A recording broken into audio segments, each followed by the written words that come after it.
I'm trying to do monthly Mountain Mondays every month on Mondays, where we talk about different mountain topics. And this month, we're going to talk about navigation, specifically CalTopo usage and digital mapping tools.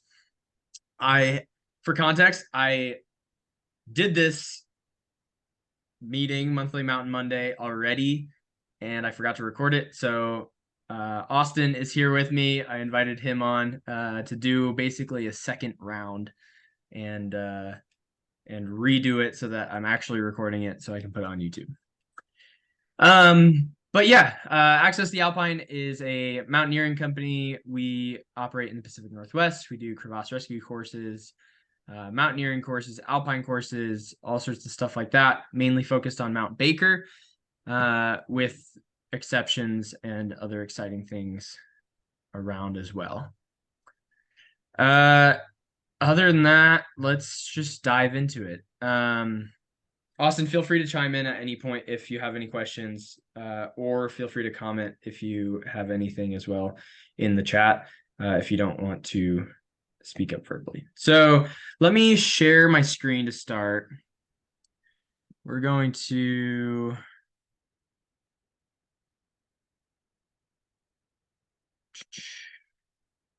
Let me not share my screen to start. So first off, the topic of today is digital mapping tools. There's tons you can learn about like analog using map and compass and that kind of thing. We're not going to be focusing on that.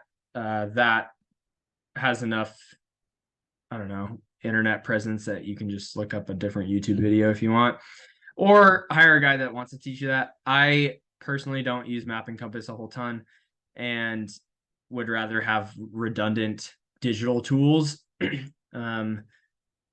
that work. And I do have knowledge of map and compass for sure, but it's certainly not to the extent that some guides have.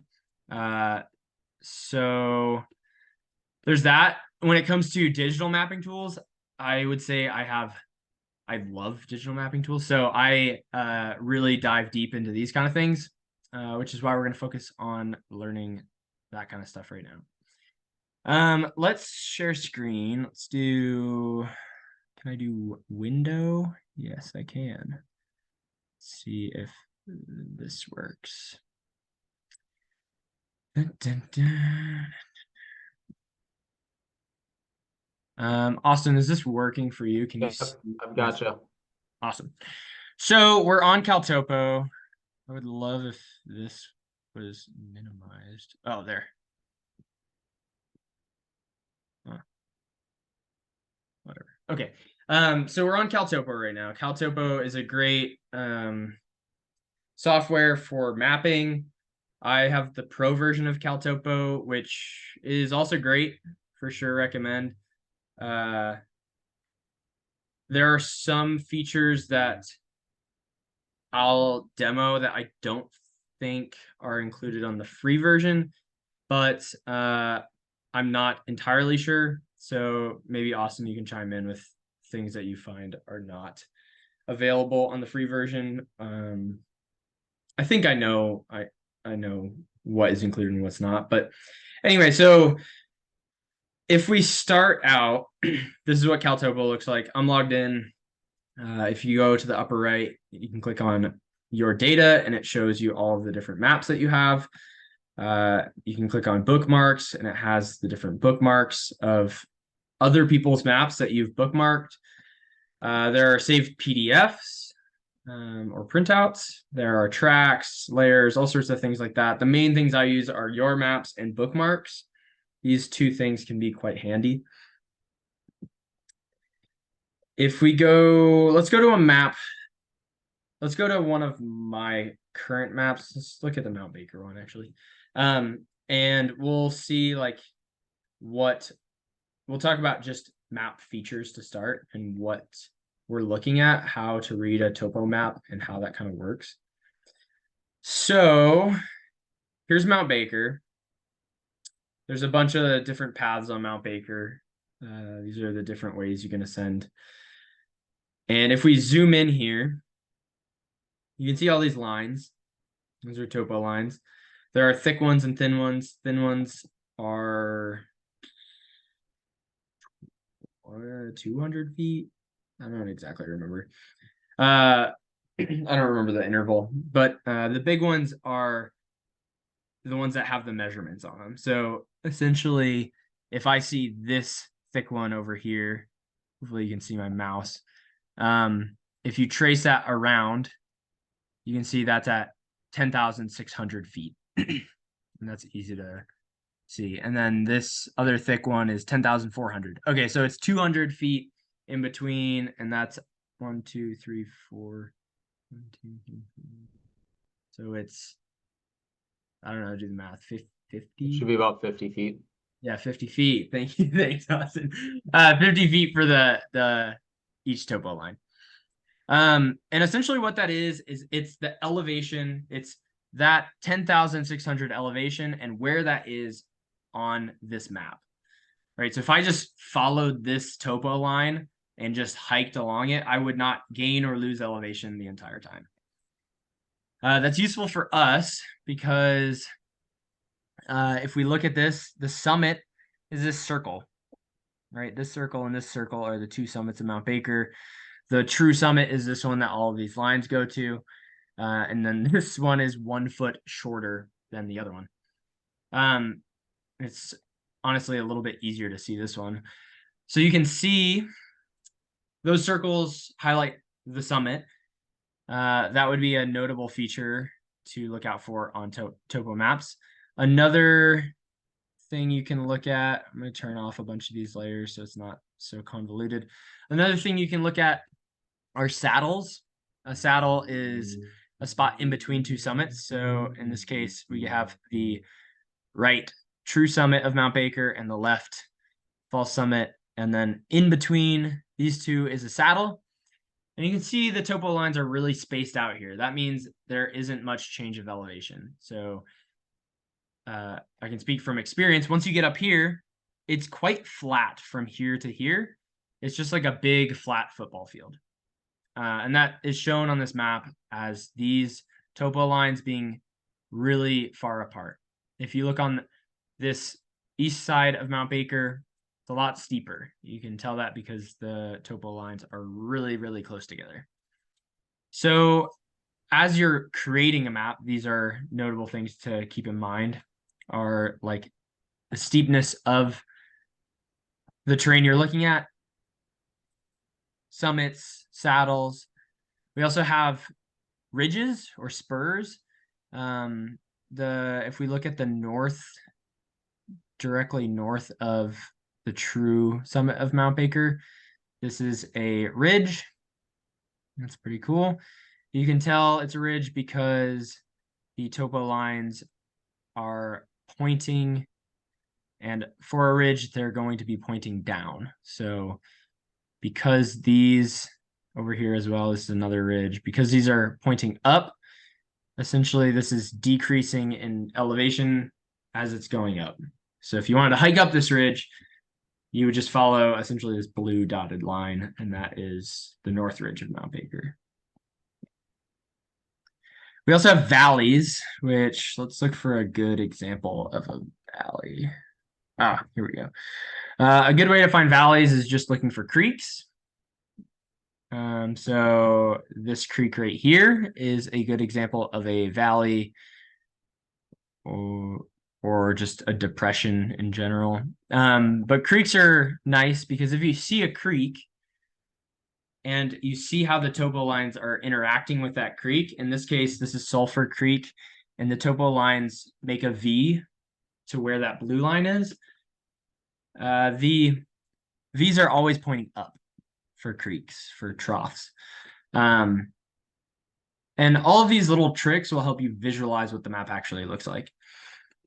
The other trick for visualizing maps, so that's kind of the gist of topographical features of maps. We have summits, we have saddles, we have ridges, and we have valleys. And creeks are in valleys.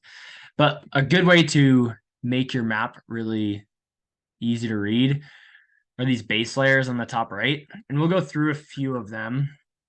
right now. I have mine on Map Builder Topo right now, which is fine.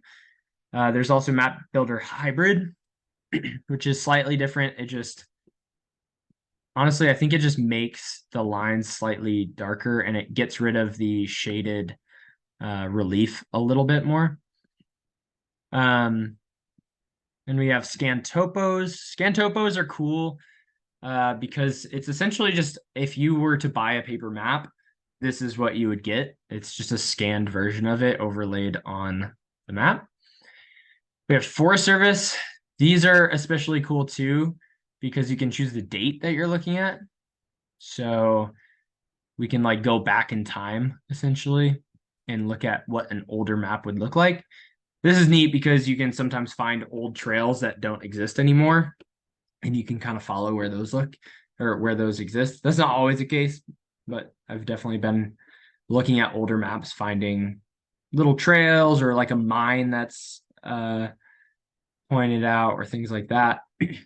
Anyway, that's the Forest Service version. TF Outdoors, I don't really know what TF stands for, but what I found is this is like the really simplified version of a map. So it makes it really, I don't know. I always describe it as Instagrammy. It makes it just very simple, easy to read. That's the TF Outdoors one. Global imagery is sweet. That shows you what it actually looks like from satellite view. So this is Mount Baker.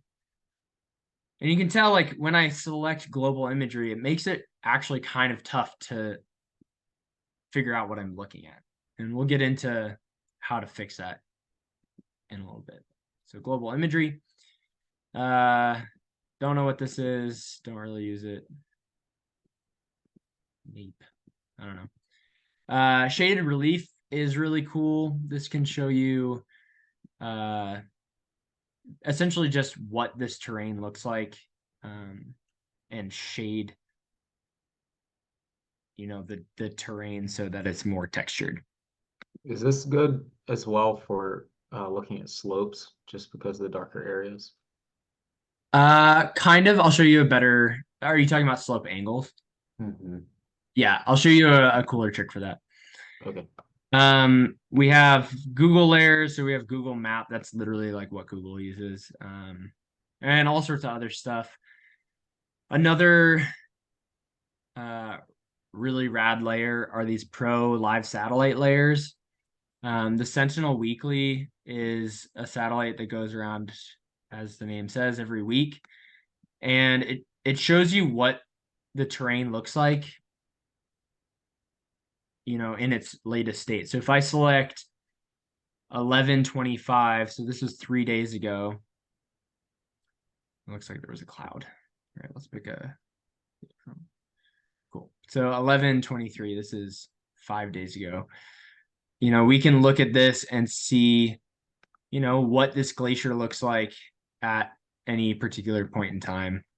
This is a live satellite view, not necessarily live right now, but a few days ago. I will say it's, again, kind of hard to view, right? If I zoom in, it's going to be really choppy. These live satellite views aren't the most detailed, so it doesn't pick up glaciers as good as, let's say, like snowpacks. I'm in Salt Lake City right now, so I've been using the Sentinel Weekly to just try and see if there's snow up in the mountains where I'm trying to go skiing. Then there's some other ones. I haven't found the greatest success with these ones. Mainly because they're super freaking blurry, and I don't really know how to avoid that. But the Sentinel Weekly has been the best live satellite that I've used. And then there's all these other ones. CalTopo is used. One note: CalTopo is used by all sorts of different, like professional users. So that includes, like city planners and I don't know, like not just outdoor recreation people. So some of these applications have use, but not for us.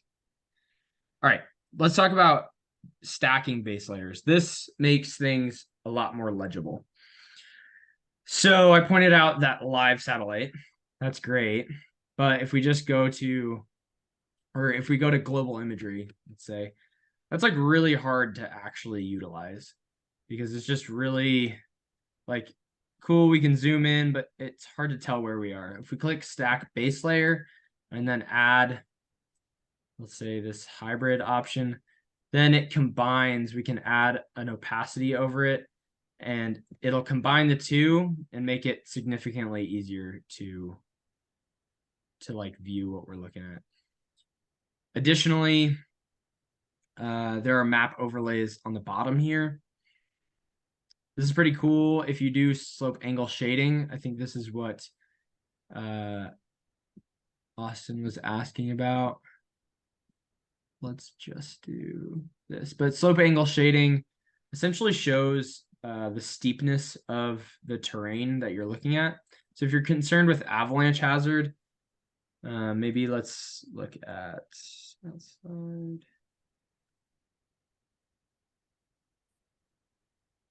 You know, if I wanted to ski this like Colfax, yeah, South Couloir or whatever, and I wasn't sure what if like is it in avalanche terrain, I could put the slope angle shading on and realize like, oh, this is not only avalanche terrain, this is like crazy steep and really consequential. So that'll highlight avalanche terrain. I'll also point out an even better way, in my opinion, to highlight avalanche terrain later on in this. But map overlays has a ton of stuff. You know, it has contour lines. You can mess around with that if you want with the different intervals. I don't mess around with this stuff too much. It does have like cell coverage on here, which is kind of neat, but it's not always accurate. You know, like if we're, I don't know why I selected T-Mobile. If you select whatever carrier you have, I mean, it's kind of accurate. You'll get a general gist of if you have Verizon, you're going to have better service on Mount Baker than if you have AT&T, which certainly is true. Yeah, I don't think you'll be able to like walk from here to here and gain service though. It's unfortunate. Also has sun exposure. That's kind of cool.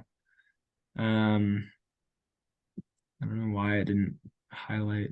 Oh, there we go. Yeah, so it shows what's sunny, what is the shaded aspects. Oh, that's cool. I didn't realize you could choose the time of year. Oh, that's rad. That's cool. Okay, let's make some stuff on this map. So that's just general orientation of CalTopo in general, how to make your map look a certain way.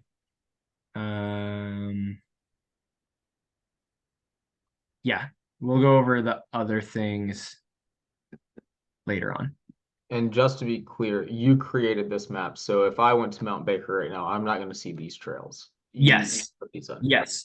Yeah, this is my personal map, so it's lines that I've already created. But I'll show you how to access these maps and some of my other ones, as well as make your own and where to find this kind of information so that you can actually create your own. So, but yeah, great clarification. This is a map that I've previously created. This isn't just auto-loaded onto CalTopo. I think that being said, Austin, if you go to caltopo.com/m/B05A0, I'm pretty sure I have this as URL. Yeah, URL access. So you can mess around with it while I'm messing around with it.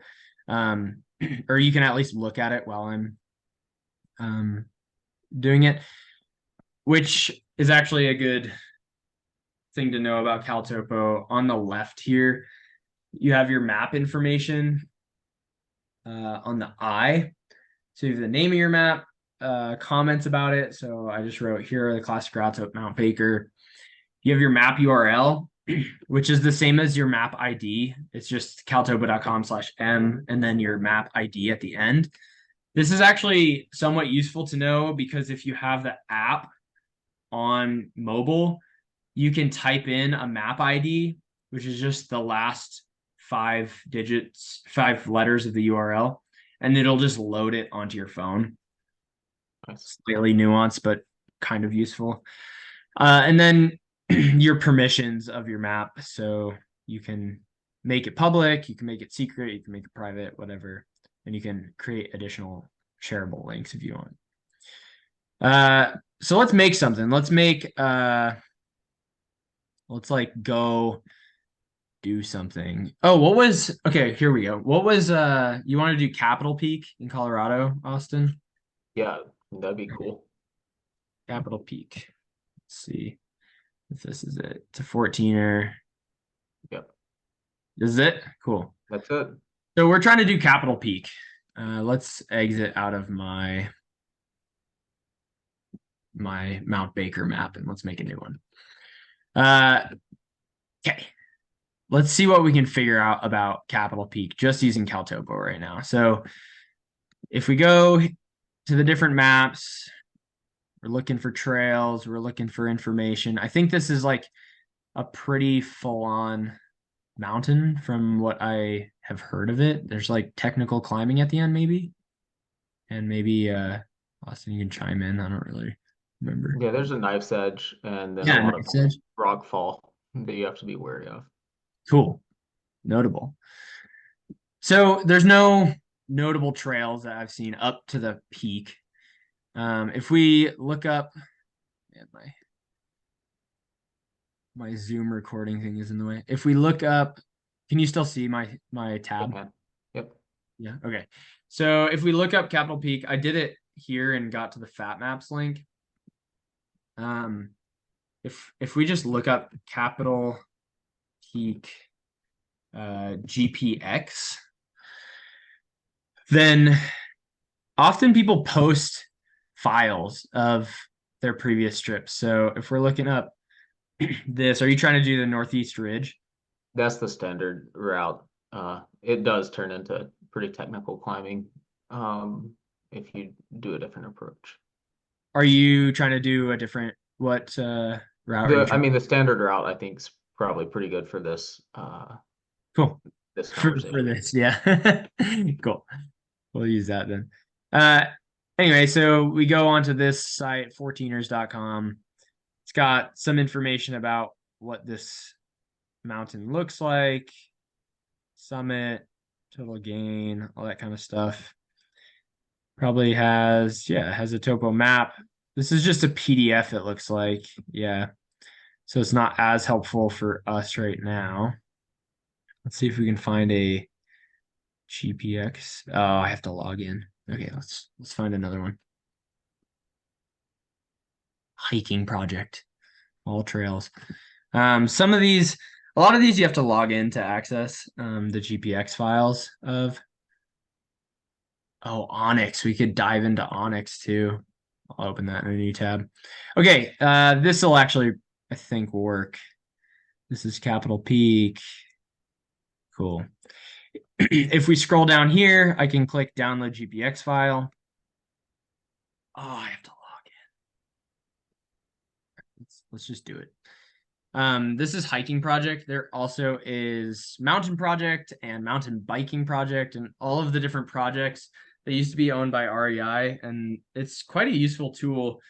And you can use it with Caltopo and it actually works pretty decently. So now I click download GPX file. It downloads. I can go to my new little Capitol Peak map. Click add. Nope. Click import. Choose. Go to downloads. Choose that. And import. So now I have this line that I've made. And I'll name it Capitol Peak map. Awesome. And save. Okay, so now I have this track, which I got from Hiking Project. All right, I'm not going to just trust this totally blind. And that's a general note about all mapping software. Don't just download someone's track and follow it blindly. You have to use your common sense as well. So Austin, don't go following this map and be like, Brian told me to do it. You gotta look around, and if you get to, this spot and you're like, man, this is actually all snow and ice, maybe just turn around. A map isn't going to tell you whether or not you should keep going. So use your brain too. But we've downloaded this GPX route onto our map, which is right here. Let's say we're trying to, like, maybe we like this map, but we want to add a couple like waypoints or something. Maybe we want to add a rest point right here. I can right click, add marker, say, actually, let's choose a more realistic resting point. So if we look at this map, it looks like you start at this trail, you go up, you get to this saddle. You can tell because this is a little peak. This is the ridge that goes to Capitol Peak. And it looks like you go through that. So this is probably actually a decent resting point, or like little break spot. So let's do break. Let's do rest 30 minutes. And then we'll click OK. And now we've created a marker. It's cool, right? We can also create our own lines and polygons. We don't just need to download them. So if I right click line, let's say I want to summit this little sub peak as well. It's great. I've added this second little line here, and we'll call it sub peak.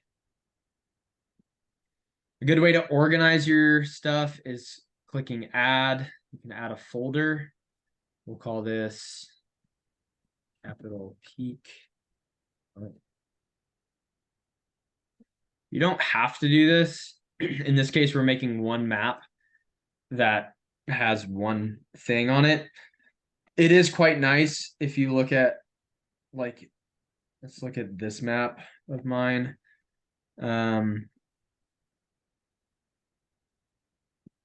There's a lot of stuff going on here. There's a lot of like up tracks and down tracks, and my relief shading is on and stuff like that. But there's a lot going on. So if you have folders, then it'll organize all of this stuff a little bit better.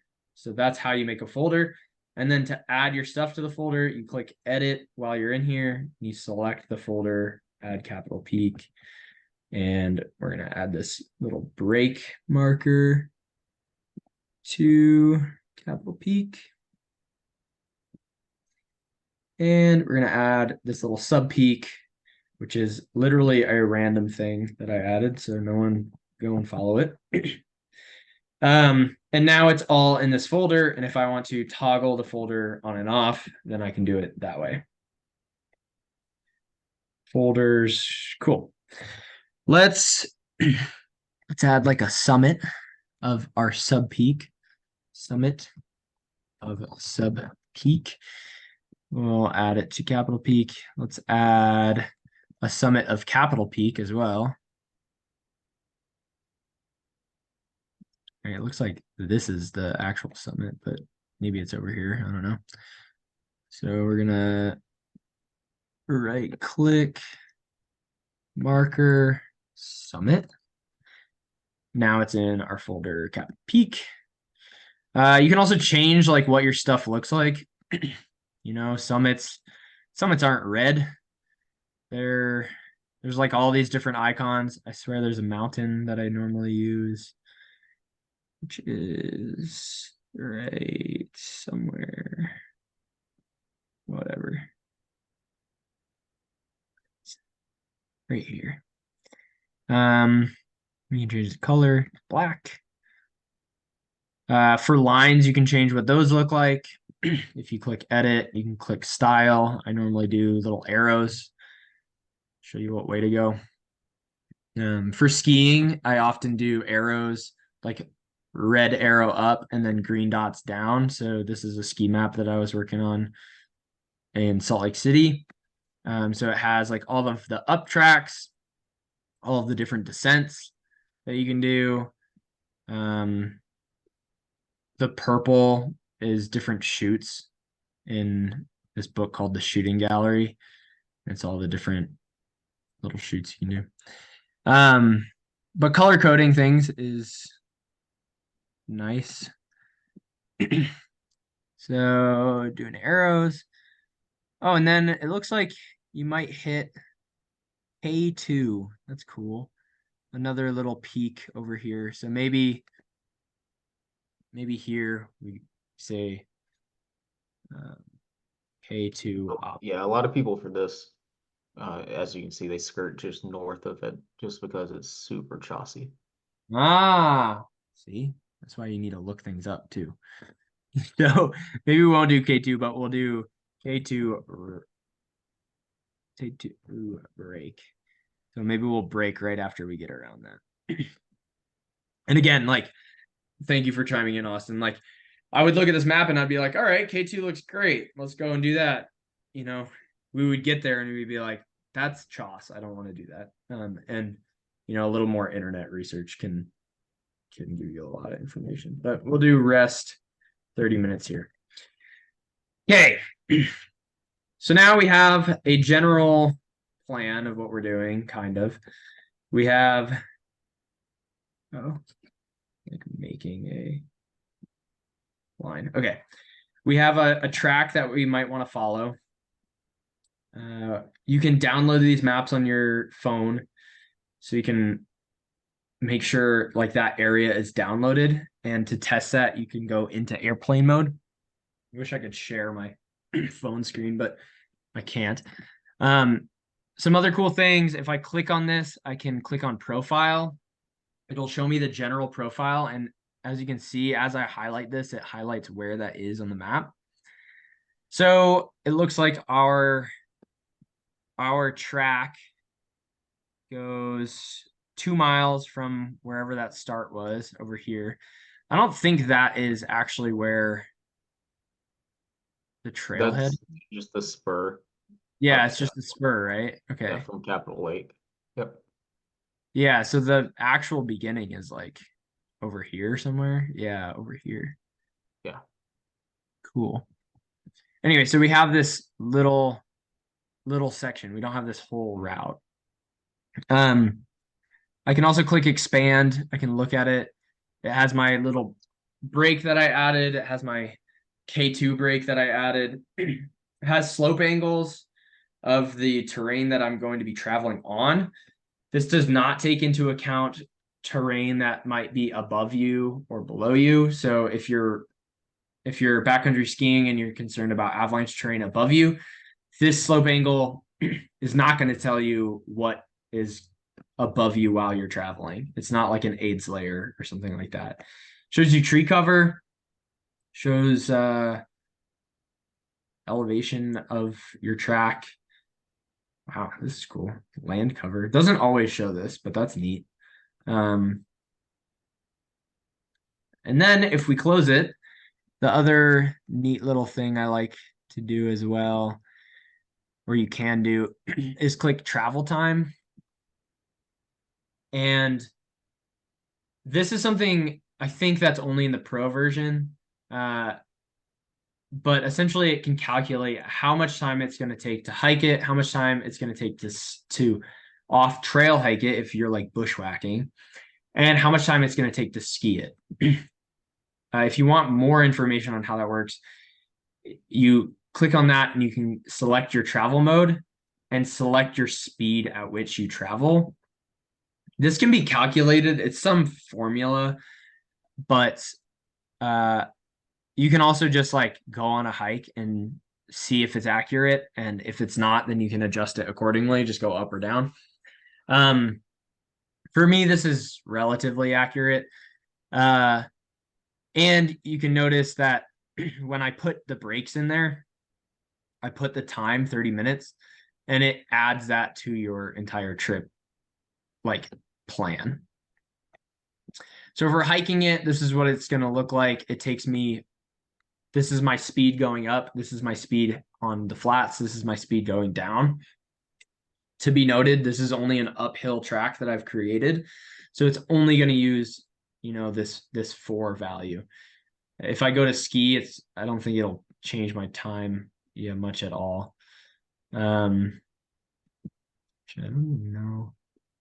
So it changes my downhill time to 10 because you're going to be going a lot faster skiing versus hiking down. A better example of like the difference between hiking and how this would work is if I click bushwhack, that's going to take a lot longer. So it changes to 6 hours, 35 minutes as opposed to 3 hours, 43 minutes.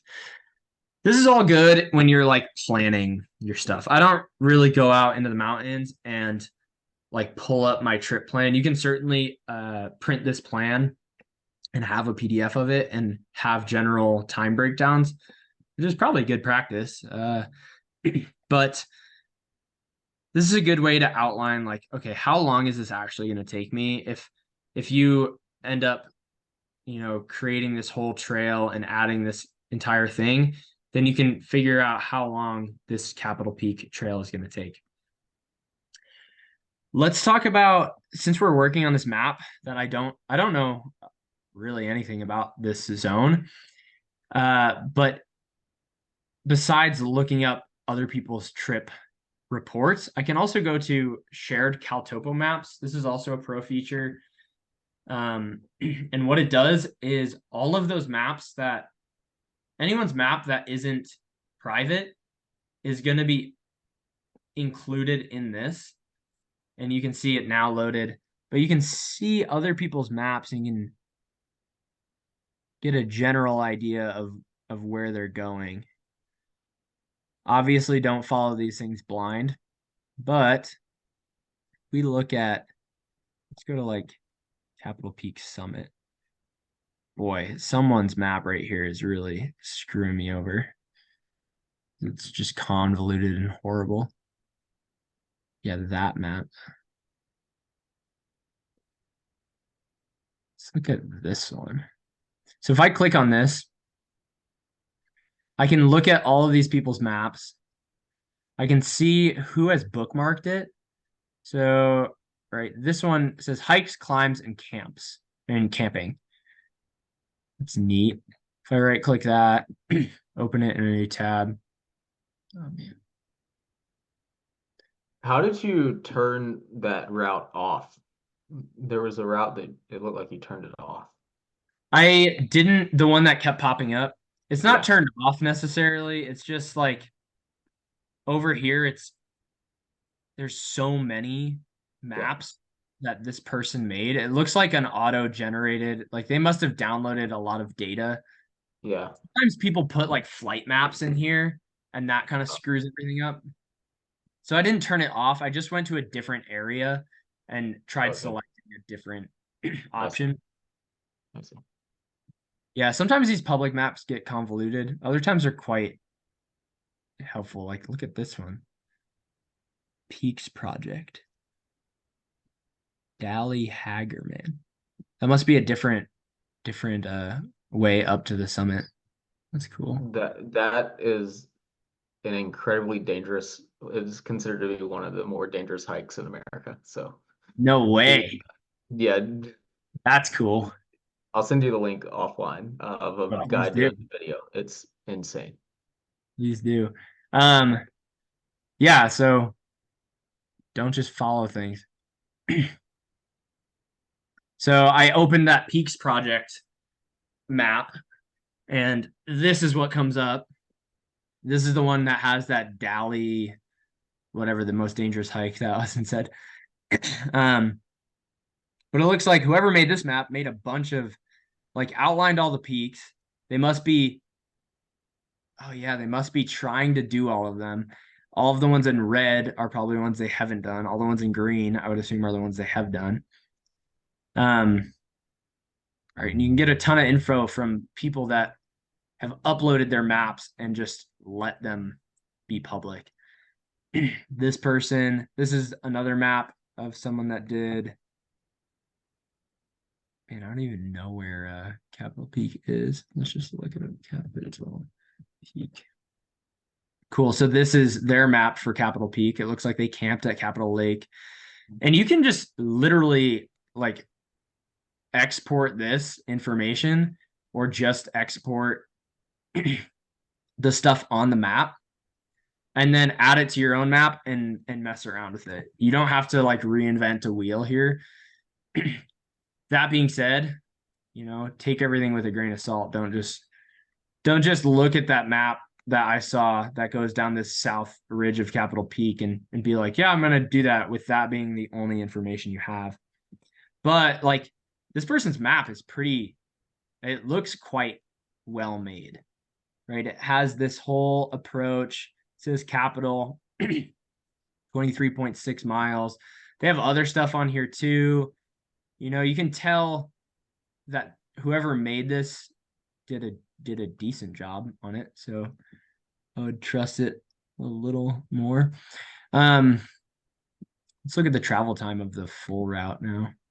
See what it looks like. Start K2. That must be going around and then the peak and then going back down. Yeah, going back down. That's cool. Anyway, so those public maps are rad. Where's stuff do we have? Oh, making custom layers. Let's make some custom layers because that's quite useful too. We'll actually go to a different map than our Capitol Peak map. Let me think if I want to add anything more to this.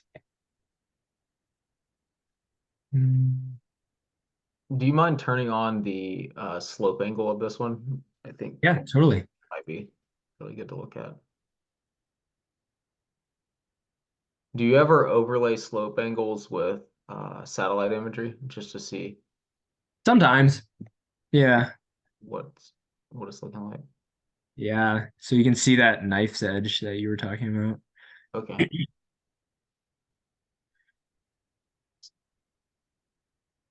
That's rad. Steep. So yeah, the more purple it is, the steeper it is. Okay.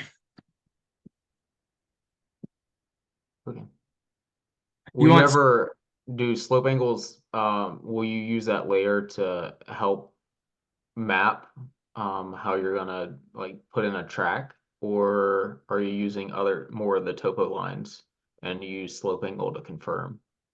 I'll do that mainly. I'll use topo lines and use the slope angle to confirm. I usually will just find a map elsewhere unless I'm trying to like if I'm trying to like figure out something from scratch, Yeah. I'll use topo lines mainly and then secondary use slope angle shading. Another option too is using a program like Fat Maps or Onyx that has 3D mapping, or uploading this into like Google Maps or Google Earth, which we'll do in a bit. That way you can actually like see what you're looking at. And maybe when we do upload this into Google Earth, we'll use this map because that'll be Okay. fun to look at. But yeah, I would say I mainly use topo lines, and then I'll use like slope angle shading for more like avalanche stuff if I'm concerned with things being in avalanche terrain. um, It and sounds then, like you're a big proponent for using the public information to help get you started. yeah, I love stealing people's information essentially. I mean, not stealing it, but you can get Oh no, you said what you meant. it's recorded. Uh, yeah, I don't really like reinventing a wheel necessarily if I don't need to. Which brings me to this map, which is a map I've been working on for a while of Salt Lake skiing. And for some reason, none of my, why are none of my, let's just open it here. So this is Little Cottonwood ski map. So these maps, I have uploaded like this map onto my website, accessalpine.com. So if you ever ski in Salt Lake, go there and check it out. But this will be good for showing how to make our own layers. So if I'm trying to, we went skiing today. We went skiing up here. So we'll look at this stuff. And this is an Alta backcountry, so we'll turn off all the other things so that it'll load as fast as possible. There we go. Okay, so trying to go up Catherine's Pass and go to Point Supreme up here, and then we're going to descend down these green dots. But we don't know, this isn't exactly where we skied today, but it's close enough. We don't know where avalanche terrain might be. And this is where, in custom layers, adding custom layers, there's more applications than just avalanche terrain, but avalanche terrain is usually what I'm using it for. So if I click add and then go to DEM shading. This is a super useful tool for avalanche, like visualizing the terrain. Layer name. Let's do, okay, so let's do, I don't think there's an avalanche forecast out yet for Utah, so we'll just make one up for the day. Let's say I just want to look at avalanche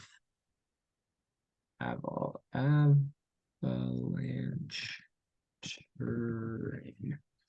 I just want to look at avalanche terrain. So what we're going to look at is the slope angle. We don't need to really worry about the aspect. And we're going to do 30. Let's do 30 to, I don't know. You can do custom ones, but we'll just do to 60. And then let's just click that and look at what it looks like. Oh, I didn't add it.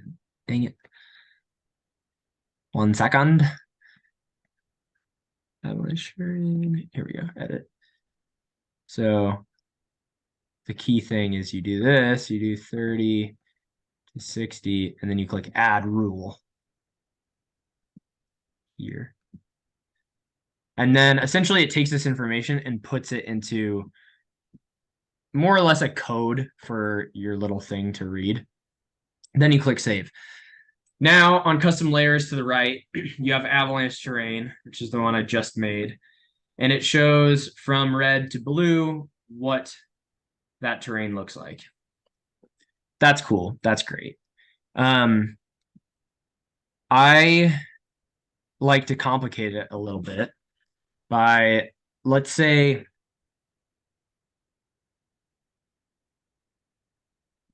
let's start adding the aspects. So let's say anything that is facing,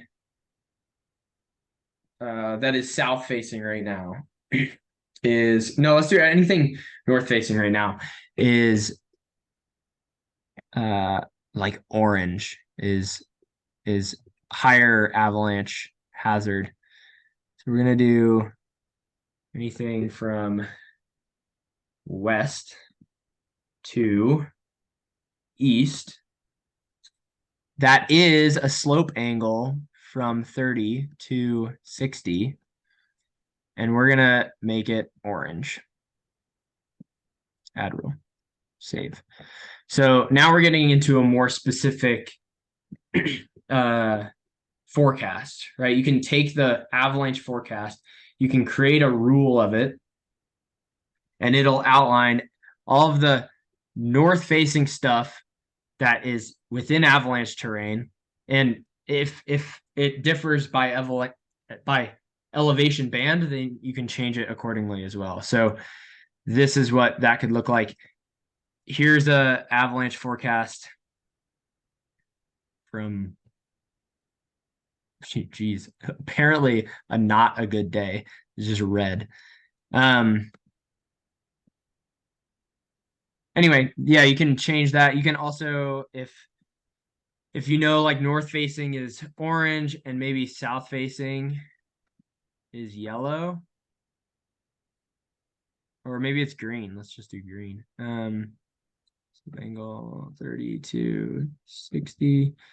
Aspect, we'll go east to west this time. So that's anything facing south. And we're going to make it green. So this is good to go. Maybe not good to. Oh, I didn't add the rule. I did this last time. Okay, slope 30, 60, aspect. Oh my goodness. East to west. We're going to color that green.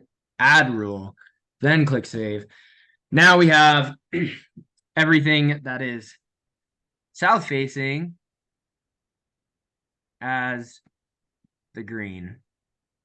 Hopefully that can help all you backcountry skiers. I don't know, Austin, if you backcountry ski. It'll help the avalanche focus people. Essentially take the forecast that you're looking at. There's that compass rose. You could input it into Caltopo and just look at it on the screen. That's custom layering. Okay, let's upload a map to Google Earth, because that's another fun thing that I find quite useful. So we'll take this map here, which is our half-done capital peak map. We'll click export. We don't need these layers, because that's for avalanche terrain, stuff like that. And we'll change it to KML, which is the way Google Earth reads things. You can also do KML network link. I don't do that very often. Essentially, from my understanding, what that does is creates a link from this map to Google Earth, so it auto updates. That's great. It ends up lagging a lot, which is quite frustrating. Okay, so we exported it as a KML. Now going to go to Google Earth and open that up.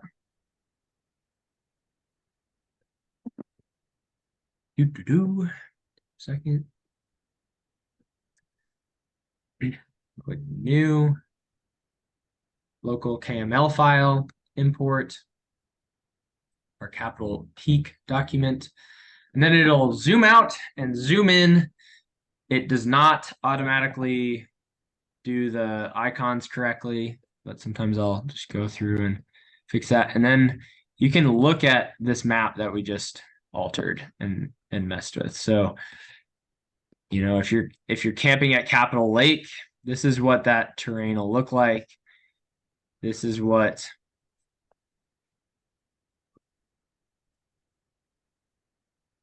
that second part of the hike will look like. It looks like you don't get on that knife ridge immediately, knife edge or whatever. And then eventually you get to that and then you summit the super rad peak.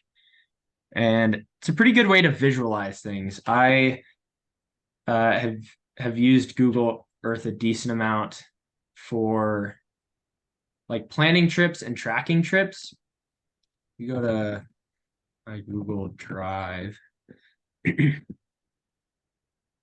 Would you say that Google Earth is your preference, or do you think that FatMap, Onyx, Google Earth all have their place? I think they all have their place for sure. Okay. I often use Google Earth just because it feels like I can customize it a little better. Since Okay. I'm comfortable with Caltopo, I can just upload that and then visualize it really easy there. Onyx is getting better at the customization. Like you can actually add routes and stuff. I have issue with the fact that it seems to just load slower. Mm. Whereas if I make a map in Caltopo, it's on my phone. I can easily download it. It doesn't take up a whole lot of space. And, you know, when I'm in the field, I don't need to see it in 3D in the field. I Right. don't need, like, I'm just looking at it. So I think they all have their place, and we'll dive into Onyx because I'm psyched on some of the things they're coming out with soon, and really like it. But yeah, I think that does it. This is an example of ways I've used it in the past. This is Aconcagua.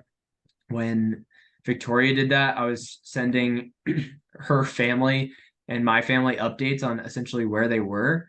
And I was just sending them these 3D photos from Google Earth of this is where they are. They're headed up to Nito next, and this is what it'll look like. And then they're, you know, where they're at Camp Canada down here, and they're going to this. And this is just screenshots from that. So Google Earth is sweet. That's how you upload into there. Let's talk about Fat Maps and Onyx because they're also totally rad and really useful tools. Are they subscription based or do they have free accounts? I think both. I think similar to Caltopo, they have a free version and they have a pay for version. Mhm. Um, I think I might have the pay for version of both. I'm not quite sure. Um, let's see. So this is Capital Peak on Onyx. So you can see that that's more or less the path that we found and uploaded. It goes over there, and then it follows that knife's edge. On Onyx, I think you can select them too. We can't. I know ski touring you can. Um, what I'm psyched about with Onyx is they're figuring out a way to.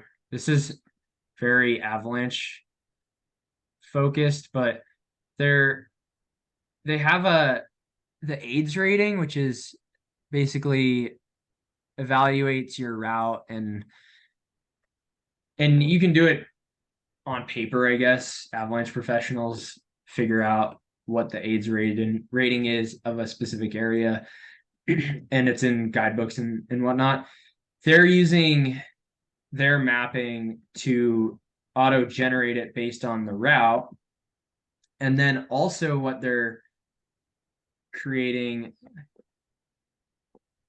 Yeah, it should have. Oh, it doesn't have the danger rating. But what they're doing is creating a overlay map that I don't think they've released yet.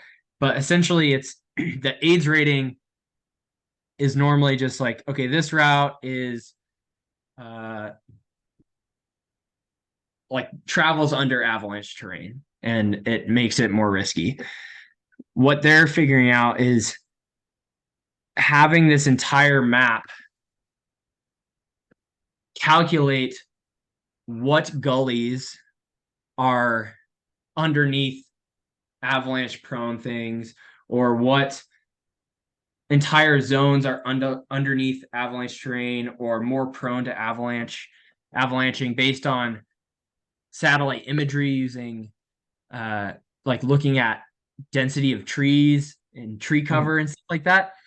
And I saw because they did a demo of it recently, and they had the layer highlighted, and it essentially just showed like if this area is steep and avalanche terrain, that's obviously risky for sure. And that's how we normally look at maps is okay, this is this risky and this slope is that risky. But it also would take into account this gully, which isn't avalanche terrain per se, but it is underneath avalanche terrain. So it would highlight that as a riskier area. Hmm. Anyway, that's why I'm That's psyched on cool. Onyx recently. Um, and yeah, I don't think they have it yet. I am excited for them to come out with it. They also have a man. I don't exactly know how to use their whoa. They have a current snow condition feature in Onyx that also is useful if you know how to use it, but I don't know how to use it because I use Caltopo more. Um, Fat Maps is the other one, another classic 3D mapping tool that apparently is now owned by Strava. And Fat Maps is great as well. I find it a little bit more detailed, which is nice, but I mean, they're all different ways to skin a cat. It's all different GPX files that are uploaded into 3D imaging things. Again, my go-to usually is Caltopo and Google Earth. But these are also great ways of looking at terrain. Let me stop sharing my screen for a second and look at my notes. See what other things I want to talk about. Caltopo, adding travel time, we adding breaks, we did. So additional resources. Yeah, I think that's pretty much it for Caltopo and Onyx and Google Earth that I wanted to talk about. Austin, do you have questions that I can answer right now while I'm here? Uh, Thinking about Caltopo, a lot of questions that came to mind was just how to integrate it to moving it from a desktop view to my phone. Mm-hmm. I Yeah, know you kind of highlighted like how you do that, but is it as easy as just logging in on my phone and it's there? And yeah, how do you ensure that you've actually downloaded it? Because I could see me thinking, oh, okay, I got it downloaded, and then I'm in the back country and out of and it's luck. totally. Um, so I don't know if you Yep. okay, you can kind of. Oh yeah. So this is Caltopo on my phone. I really wish I could share my phone screen. Yeah. So It's more or less the same. You know, you can scroll through to download on your phone. Uh, I guess to start your maps, it's the same like folder. okay. It's the same like you click on your maps and then you can select what map you want to look at. And if I have Um, internet access, that information just populates. that yes, that information will just populate if you have internet access. To download it, you go on the left side and there is like a download. I Okay. think it's Yep. Download a layers. download layer, and you just click that, and essentially it pops up as a couple different squares, and you Okay. can it'll auto download the squares that your map is involved with. If that Okay. makes sense. So if my map goes through here, it'll download this chunk of land, and it won't download Okay. land. Okay. Um, you can also select additional ones if you want, and it'll download those as well. And then the best way to check is just turning your phone into airplane mode Okay. and then getting out of the app and entering the app again. Another way to do it that is certified gonna work, and you don't have to worry about it at all. This won't um this won't what am I trying to say? You won't be able to see where you are if you do this option.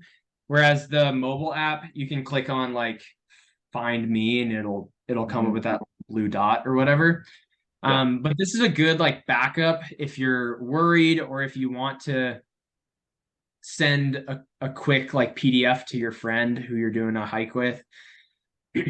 First of all, I guess you can just send them the link. and then they can download it. Or what you can do is you click print map. Can you see my screen? Yep, Awesome. Yeah, got you you. click print map, and this is rad. I've heard of a lot of people. I've printed my own just using a printer and exported a lot to PDFs. But I've heard of people legitimately like making their own PDFs and then like getting them professionally printed and then like laminated so that they're waterproof. That's I've never gone to that extreme. cool. Essentially, this little red box is the PDF you're trying to create. You can select, if you look down here, it says pages, you can select landscape or portrait. So if I select portrait, this map does well with portrait because it's more vertical. I can also add a page. So if I wanted like a more in-depth view of, let's say, this like knife's edge, I can do that, and I can change it to landscape. Do that. And then you can generate like a custom QR code and be all fancy, or you can just print it. Some other things to keep in mind: if you have a compass, if you're like super into using map and compass, this is how you can print out a map to use in the field. Mhm. One note about that is you want to make sure that your scale is correct. So your scale here, Oh, um, if you just randomly make one of these, that's fine. If you're trying to use it with a compass that has like the little see-through scale on it, then you might want to be a little more specific as to the size of your thing. Anyway, then you click generate PDF. PDF takes a second.